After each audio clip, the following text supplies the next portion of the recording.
Bonjour à tous, nous nous retrouvons pour ce deuxième jour de quarantaine imposée et nous nous proposons de méditer quelques instants les textes de l'Évangile de ce jour. Je me cantonnerai à l'Évangile de la féerie de Carême, quoique ce soit également la fête de la Saint-Joseph, pour laquelle nous nous associons tout particulièrement à ce saint patron qui nous est si cher, l'abbé Courtois vous ayant parlé lui-même de Saint-Joseph. Je m'en tiendrai à la féerie de Carême parce que les textes d'aujourd'hui, et en particulier l'Évangile, sont particulièrement adaptés à la situation présente. Les textes, alors, le premier, c'est un épisode, un passage du livre de Jérémie, une prophétie sur Jérusalem en ruine, où il est question de la proximité véritable avec le Seigneur. Proximité véritable qui ne tient pas à une incantation, ceci est le temple du Seigneur, mais à la rectitude de la volonté des enfants d'Israël. Et ce passage de Jérémie nous renvoie aussi à un épisode de l'Évangile où le Christ dit « Ce ne sont pas ceux qui me disent « Seigneur, Seigneur » qui se sauvent, mais ceux qui mettent en pratique la volonté de mon Père. » Et cette proximité avec le Seigneur, cette proximité qui s'appuie sur la purification du carême, dont elle constitue d'ailleurs le but dernier, va être notre fil conducteur dans le regard que nous allons porter sur l'Évangile. L'Évangile, lui, se situe au début de l'Évangile selon saint Luc. C'est également l'épisode qui est rapporté dans la messe pour les temps d'épidémie. C'est un épisode au début du ministère de Jésus en Galilée. Donc vous savez, au début de sa vie publique, Jésus prêche le royaume de Dieu en Galilée, et c'est un ministère glorieux, marqué par de nombreux miracles. Les miracles accomplis par Jésus, miracles de guérison, miracles d'expulsion des démons, sont le signe de la vérité de sa parole. Puisque celui qui dit être le Fils de Dieu chasse les démons au nom de Dieu, en invoquant Dieu, eh bien, c'est qu'il est le témoin véritable, le témoin digne de confiance. Et cela, nous pouvons également le garder en mémoire. Mais ce qui est intéressant, c'est le cadre particulier du miracle qui est rapporté aujourd'hui. L'évangile de saint Luc dit ceci: « En ce temps-là, Jésus étant sorti de la synagogue, il entra dans la maison de Simon. Or, la belle-mère de Simon était retenue par une forte fièvre, et ils le prièrent pour elle. Alors, debout auprès d'elle, il commanda à la fièvre, et la fièvre la quitta, et se levant aussitôt, elle les servait. Lorsque le soleil fut couché, tous ceux qui avaient des malades atteints de diverses maladies les lui amenaient, et lui imposant les mains sur chacun d'eux, les guérissaient. Et les démons sortaient d'un grand nombre en criant « Vous êtes le Fils de Dieu !» Mais il les menaçait, et il ne leur permettait pas de dire qu'il savait qu'il était le Christ. Lorsqu'il fut jour, il sortit, et il alla dans un lieu désert, et les foules le cherchaient, et elles vinrent jusqu'à lui, et elles voulaient le retenir de peur qu'il ne les quittât. Il leur dit, « Il faut que j'annonce aussi aux autres villes la bonne nouvelle du royaume de Dieu, car c'est pour cela que j'ai été envoyé. » Et il prêchait dans les synagogues de Galilée. Et nous voilà dans le cadre de cette maisonnée avec l'un des premiers apôtres, Simon, qui demande la guérison de sa belle-mère. Nous voilà donc confrontés à un mystère, à un scandale, celui de la souffrance et de la mort. Et c'est sur ce point que je voudrais retenir brièvement votre attention aujourd'hui. Car la souffrance et la mort constituent un scandale. un scandale devant notre aspiration au bonheur, un scandale aussi et surtout pour ce que notre âme immortelle, dans sa capacité d'ouverture à l'infini, appelle d'immortalité, d'infinité, de perpétuité. Ce scandale, nous en avons l'explication tout au début de la Bible, dans le chapitre 3 de la Genèse. Ce chapitre qui nous rappelle le péché d'Adam et Ève. Par le péché d'un seul, commente l'apôtre Paul dans l'épître aux Romains, la mort est entrée dans le monde, et c'est à ce péché-là que nous devons les calamités qui nous frappent. Et comment nous devons cela, ce premier péché? Adam et Ève ont été créés pour un bonheur surnaturel. Ils ont été créés immédiatement, nous disent les théologiens, en grâce, c'est-à-dire dans la compagnie de Dieu, la société de Dieu. Et la révélation nous apprend que non seulement Dieu les a élevés en grâce, c'est-à-dire qu'il les a appelés à un bonheur qui dépasse toutes les forces de l'imagination, toutes les forces de la nature, qu'il les a appelés à son amour et à son alliance, et que pour cela, en outre, en plus, si vous voulez, à côté, il leur a donné ce qu'on appelle les dons préternaturels, c'est-à-dire des dons qui perfectionnent la nature elle-même en vue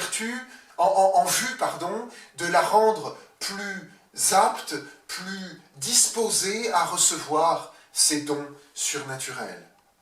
En vertu aussi de la grande bonté de Dieu qui donne les choses avec largesse, avec surcroît, avec surabondance. Et au nombre de ces dons, il y en avait deux, le don d'immortalité et le don d'impassibilité. Alors l'immortalité, c'est très simple, tout le monde comprend ce que ça veut dire.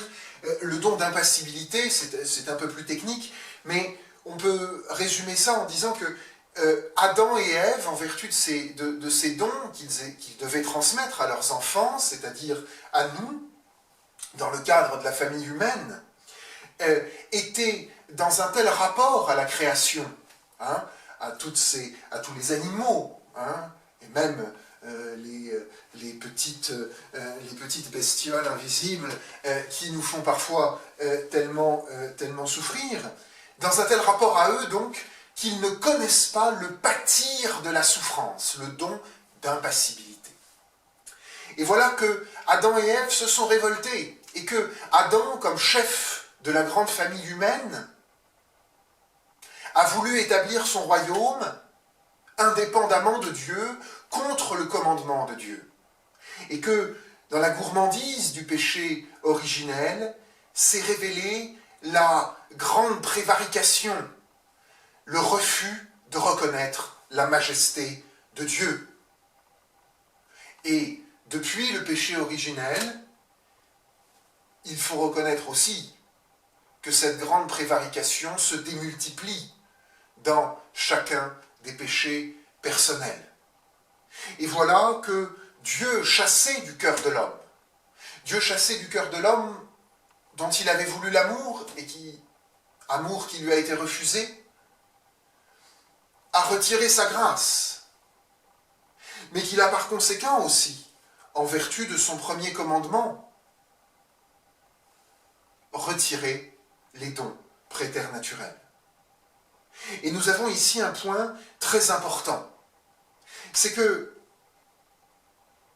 nous trouvons dans ce passage l'explication de deux déclarations de l'Écriture sainte, de déclarations multiples, répétées, si vous voulez, de l'Écriture sainte, que à la fois Dieu n'est pas l'auteur de la mort, alors que c'est bien Dieu qui a créé une nature humaine avec un corps corruptible et donc sujet de souffrance et de mort, et l'auteur et le fait que Dieu donne la mort comme châtiment. Dieu donne la mort comme péché, Dieu donne la mort, comme salaire du péché, avec la souffrance.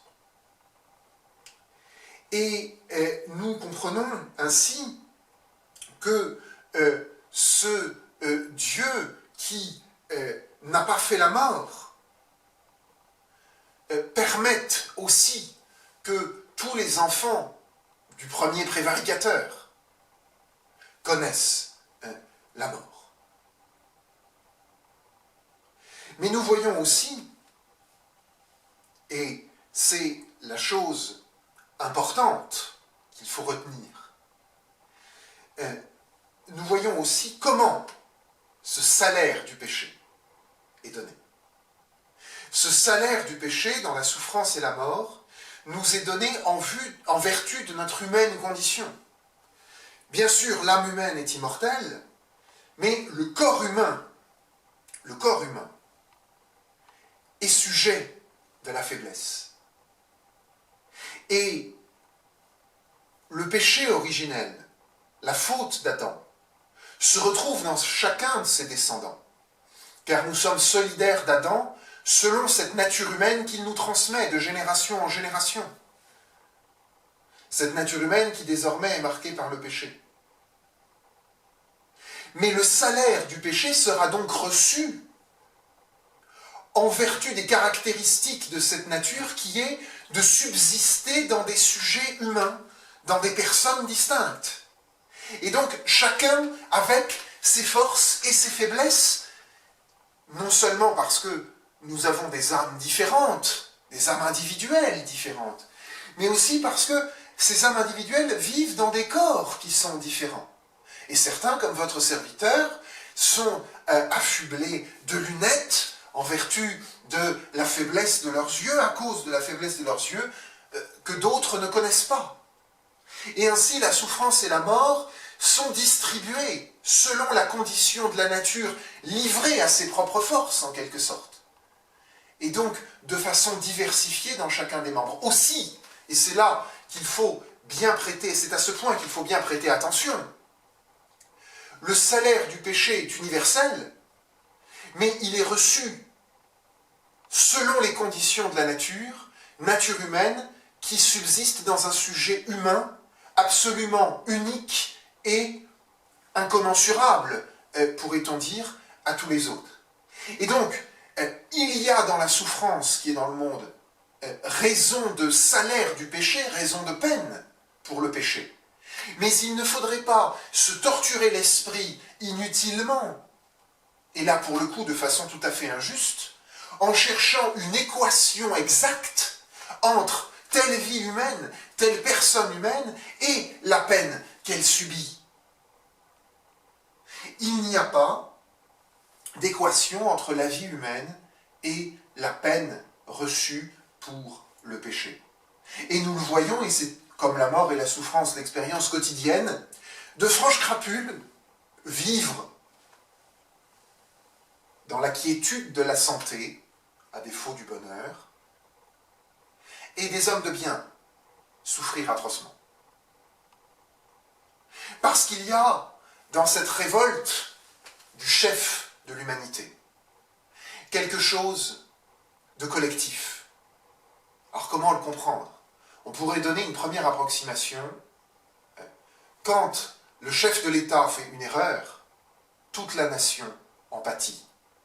Quand le cantonnier du village fait une erreur, les conséquences sont beaucoup plus limitées.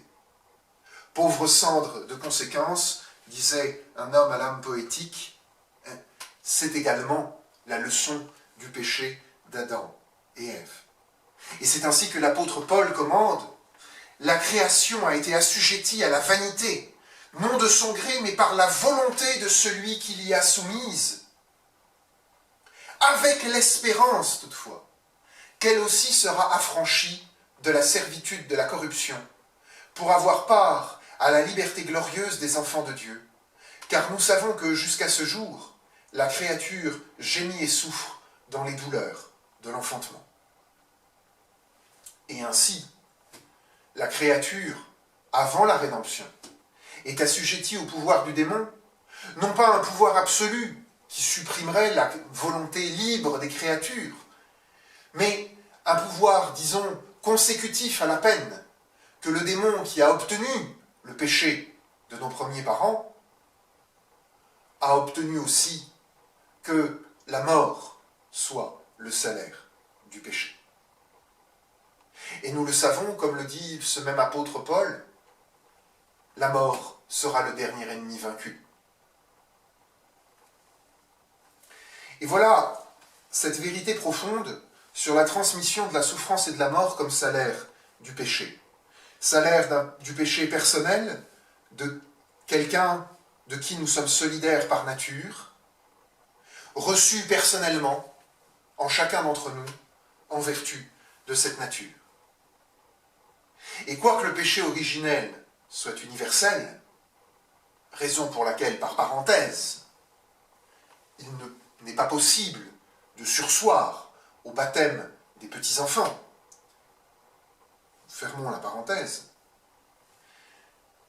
il y a une répartition différente en chacun d'entre nous du salaire du péché.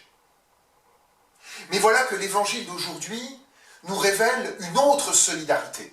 Et ça n'est pas pour rien que nous nous trouvons dans le cadre, pour ainsi dire, de l'intimité familiale, de Jésus qui visite Pierre et sa belle-mère, et qui, à la prière des gens de la maison, guérit la belle-mère, et produisant ce miracle en elle, faisant partir la fièvre d'une façon extraordinaire, lui montre une nouvelle solidarité entre Dieu et les hommes. Une solidarité qui, il faut le dire, à l'image de la solidarité du péché originel, est une solidarité quasi familiale. Car si nous sommes victimes des conséquences de la peine du péché, portant en nous le péché, c'est par solidarité familiale, par solidarité de génération avec nos premiers parents. Et si nous sommes faits, comme le dit l'apôtre, enfants de Dieu, si nous sommes introduits dans une nouvelle solidarité avec Dieu, c'est également par une solidarité familiale. Et c'est ainsi que le couronnement de l'annonce de l'Ancien Testament est dans la personne de Jésus-Christ, dans la personne du Verbe incarné, dans la personne du Verbe qui, nous le méditons tous les jours à l'Angélus, a pris notre nature telle qu'elle était après le péché originel, sauf le péché lui-même naturellement. Une nature capable du pâtir, capable du souffrir, capable de mourir. Et ainsi, nous voyons quant à la souffrance, qui manifeste de façon patente notre limite, une nouvelle leçon. Non seulement celle-ci est salaire du péché, mais elle reçoit en Jésus-Christ un sens nouveau. Et elle est combattue en Jésus-Christ par une espérance nouvelle. L'espérance que nous avons, elle se fonde sur Jésus-Christ qui est venu compatir et qui a compati de telle sorte que dans l'unique personne du Verbe incarné, il a pris sur lui la souffrance humaine. Et qu'en vertu de cette compassion, il est sensible à la prière de ses saints, il est sensible à la prière de ceux qui acceptent ses commandements, suivent ses volontés. Et nous le voyons, et c'est un des sens de la prophétie de Jérémie que nous lisons aujourd'hui. La rectitude de volonté vise à établir non pas la pureté d'un lieu, mais la pureté de tout lieu, pour peu que dedans, il y ait des enfants de Dieu qui soient fidèles. Et ainsi, nous avons la certitude que nos prières, les prières de la messe pour les temps d'épidémie, la prière du chapelet, la prière de nos familles, la prière qui monte de nos cœurs chrétiens, par la vertu de Jésus-Christ qui nous associe à lui, soient efficaces pour nous préserver de la maladie, des conséquences du péché. Mais nous avons aussi un autre regard, un regard plus profond sur cette espérance dans le sens de cette souffrance. C'est que non seulement Dieu sait, Dieu voit, et Dieu peut tout, comme disait sainte Thérèse d'Avila, mais que, en plus, comme disait la même sainte, Dieu m'aime. Et que la souffrance reçue par peine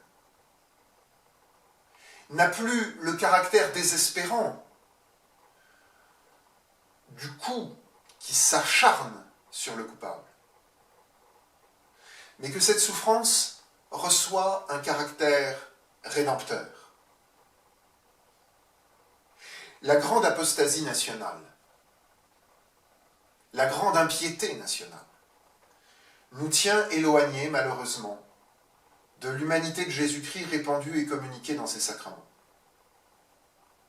Mais la présence de Dieu par la grâce, la présence du Dieu miséricordieux, qui ne veut pas la mort du pécheur, mais sa conversion, nous est acquise pour peu que nous restions fidèles. Aussi, gardons une ferme confiance dans ces jours difficiles dans notre prière. L'humble prière qui est fructueuse parce qu'elle est offerte en Jésus-Christ. Et que tout ce que nous avons à souffrir, malades nous-mêmes, ou bien en proie à la crainte de la maladie, aux contraintes qu'impose la lutte contre la maladie, nous sommes quand même avec Dieu. Nous sommes quand même dans la main de Dieu. Et que tout ce que nous offrons peut avoir un poids pour la rédemption. Oui, la contrainte des parents qui gardent leurs enfants, des pompiers, des infirmiers, des médecins qui se dévouent au service des malades, de ceux qui aident les familles. Toutes nos angoisses, si elles sont offertes, en union avec ce Seigneur qui nous fait ses frères, a la valeur de la rédemption de la croix. Et donc, dans ce carême, continuons fermes et assurés, le cœur en paix au plus profond de lui-même, et comme la belle-mère de Pierre, servons Dieu dans la patience que nous impose les temps présents. Je m'associe tout particulièrement à vous en cette fête de la Saint-Joseph, à cette prière pour tous ceux qui sont inquiets et tous ceux qui souffrent, à la grâce de Dieu, ainsi soit-il.